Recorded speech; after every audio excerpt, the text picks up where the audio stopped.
Hey everybody, welcome back to another Jackson Jetsetting hotel review. Today I'm flying into Miami to check out the Intercontinental Miami. It's a great pre-cruise hotel for all of your cruises out of the port of Miami. It's just a quick Uber ride away from the port. The hotel opened in 1983, so it's been around for a while, but it's gone through a number of renovations over the years. So let's check out everything there is to see and do inside. But before we do, if you love this type of content, if you love hotel tours, if you love cruising, feel free to subscribe to the channel and like this video. It really helps us out. Parking is $50 a night, and it'll park you right here, walking into the main lobby of the resort. The hotel is located in a great area near Brickell, so there's lots of stuff happening right next to the hotel. Walking in, you can tell that this hotel is from a completely different era, definitely in a good way. Nice tall lobby with lots of natural light flowing in. Big, huge sculpture by an artist that you've never heard of. Lots of seating around this sculpture as well. So really cool place to hang out.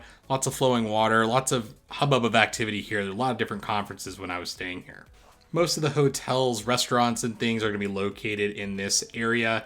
So if you're looking for coffee in the morning, you're looking for the breakfast buffet, you're looking for a drink at night, it's probably going to be the place that you're going to end up. Now there is a shop just off of check-in, and there's a nice little water bottle refill station as well, which was really nice. They made a big deal about this in the rooms. It seemed like there was a $9 water bottle that you could buy, and you could refill it for free in the lobby. Check-in right there to the left. Staircase that leads up to the convention center above. A lot of convention center space here. Lobby bar and Toro, Richard Sandoval restaurant here. Number of different ones of those around the world. It's always funny when I run into a Toro. There's one in my neighborhood here in Scottsdale, Arizona, funny enough. I think this hotel is a great blend of convenience for the cruise port or downtown Miami, Brickell, but also wanting something a little bit more luxurious, but you're not really in the market for something crazy like a Ritz-Carlton or a Four Seasons. This hotel is just nice 4.5-star luxury Intercontinental brand, one of my favorites. They do have a club lounge if you have status with Intercontinental, or if you purchase a room that has access to that. That's going to be available to you on the top floor. Olay is the restaurant downstairs that will serve breakfast to you in the morning, so they have a nice buffet breakfast available.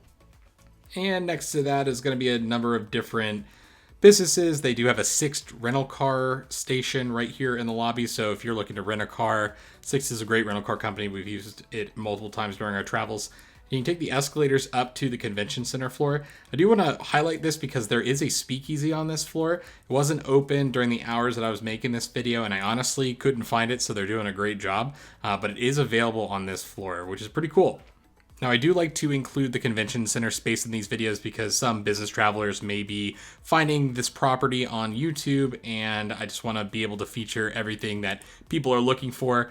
I just want to note that the atrium does extend up this level, so it's a very pretty area to conduct business, and it's very convenient because plenty of elevators up the tower there, up to your hotel room. Lots of art around as well. Continuing our tour of the lobby downstairs, there is a Starbucks on property, always very helpful, always very busy in the mornings, and a number of different small retail shops available as well. This does connect to an office building too, and so that's the access point down the hallway.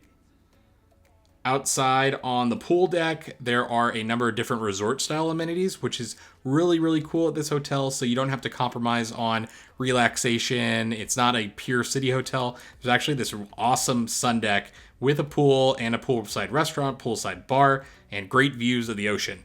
Now, you're not going to have beach access here. That's going to be about 15 minutes away over on South Beach, but you are going to have those water views, plenty of boat traffic, lots of great views of the cruise port as well. I do love the design of this pool. It's very simple, but it just fits the hotel perfectly. Has that awesome Spanish style gazebo behind it that just makes it feel very Miami to me. I don't know why. Then there is the pool bar over there to the left as well. I did like that they had one of these little smoothie making bikes that they probably break out every so often. But love the views right here. Plenty of TVs too for sports going on. So maybe an after work drink or a pre-cruise cocktail.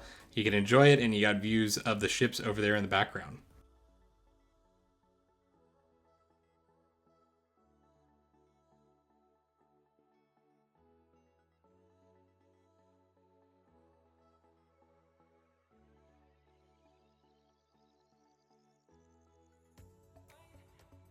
If you are not a poolside sunbather, but you want to hang out maybe in a grassy area, they do have that with some turf over here off the main pool deck. A couple of stairs to navigate there, but we'll have games set up here and things like that. If you're traveling with pets, obviously there's lots of areas for them to do their business over here on this level as well. And I was actually very impressed with how much land they actually had manicured above the main hotel lobby. This whole area is just completely decked out for just relaxation, walking around. They obviously have an office building nearby, so it's probably used during work days, but I thought this was really nice.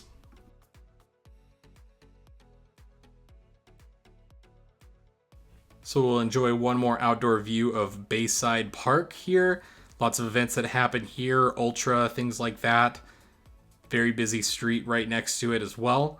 We're going to head up. Here's a look at some of the floor listings for all of the fun activities.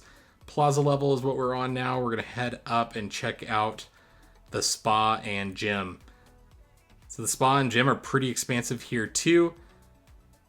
You have a key card access, you have locker rooms, lots of fancy equipment here, things to measure like body mass index and things like that. Very, very big gym, all new equipment, which I really liked. And they did have a spa, wasn't really able to check out that fully, but very, very nice option for anyone who is, interested in a spa treatment. And this is actually how you access that pool deck. My room was located on the 21st floor, so coming out of the elevator, some cool art on the wall, and I was in room 2102. And so walking into the room, I was immediately very impressed by the color scheme here. I love the pink coral. That's just a very Miami color to me. So instantly kind of made me happy, nice and cheerful. I feel like this was something that was added in a recent renovation, and they really did a great job. Bathroom felt a little bit older. I think I was in an ADA room as well, so maybe a little bit laid out differently than what you might see, but single vanity there, roll-in shower, so it definitely was a ADA room, but not a big deal to me at all. I just take whatever is kind of assigned to me most of the time. Comfortable shower there, good water pressure, and liked all of the Intercontinental bath amenities as well. Just off of the bathroom is going to be the closet for the room. So 2 full-size mirrors to make sure that you're looking nice before going out in Miami for business or fun. Nice robe, ironing board, iron, slippers. So all of the sort of 5-star amenities that you'd look for in an Intercontinental are here. You have a wall-mounted temperature. And then a nice spacious room here. I liked the windows too. I liked how small they were. Just felt like they were framing Miami really nicely. Nice comfortable king-size bed.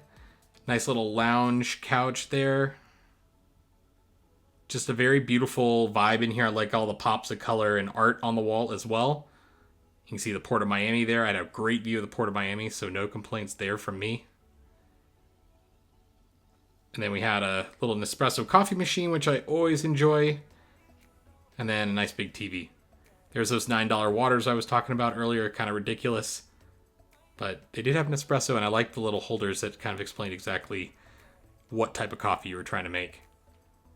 Just a beautiful morning shooting this as well. Just a really nice sunrise. And that's my tour. Thanks a lot for watching, and we'll see you on the next video.